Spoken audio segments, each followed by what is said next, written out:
Sur le chemin du retour vers le refuge, l'itinéraire traverse une pente marquée par un récent éboulement de glace, conséquence directe de la fonte. Ces blocs, qui pèsent plusieurs tonnes, sont pourtant éphémères. Dans quelques semaines à peine, ils ne seront plus que de simples glaçons, semblables à ceux que l'on dépose dans un verre à l'heure de l'apéritif.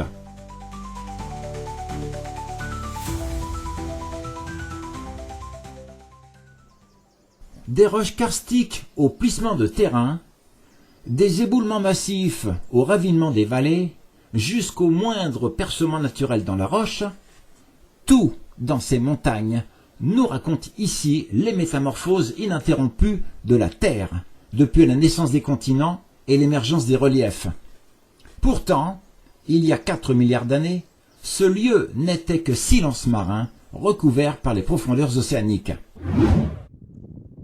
Les Alpes en sont l'exemple le plus frappant. Elles ne sont autres que d'anciens fonds marins, puisque, sous l'effet de la tectonique des plaques et de la fragmentation de la croûte terrestre, provoquée par le lent mais puissant choc de 2 continents, ces sédiments marins ont été progressivement plissés, comprimés, puis soulevés. C'est ainsi que l'on retrouve aujourd'hui, à 2000, 3000, voire 4000 mètres d'altitude, des fossiles de coquillages et d'animaux marins, témoins silencieux d'un passé englouti.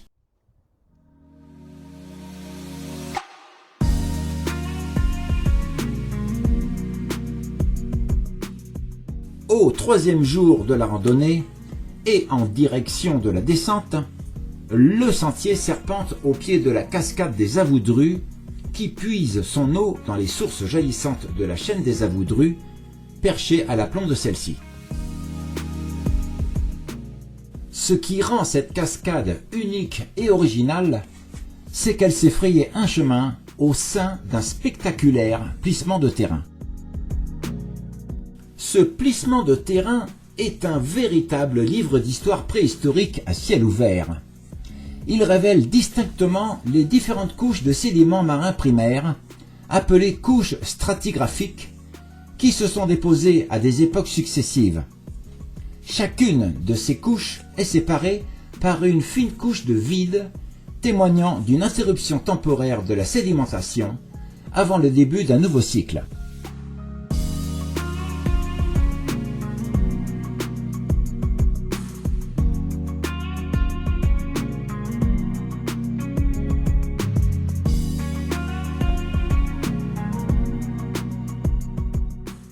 C'est un détail géologique saisissant, niché au milieu d'un décor naturel grandiose, qui se fait soudainement petit face à l'immensité du paysage, sitôt que l'on prend du recul. Une fois de plus, c'est dans le théâtre de ces montagnes que chaque grain minéral, chaque roche, chaque ruisseau, chaque vallon nous raconte les tumultes de l'histoire géologique.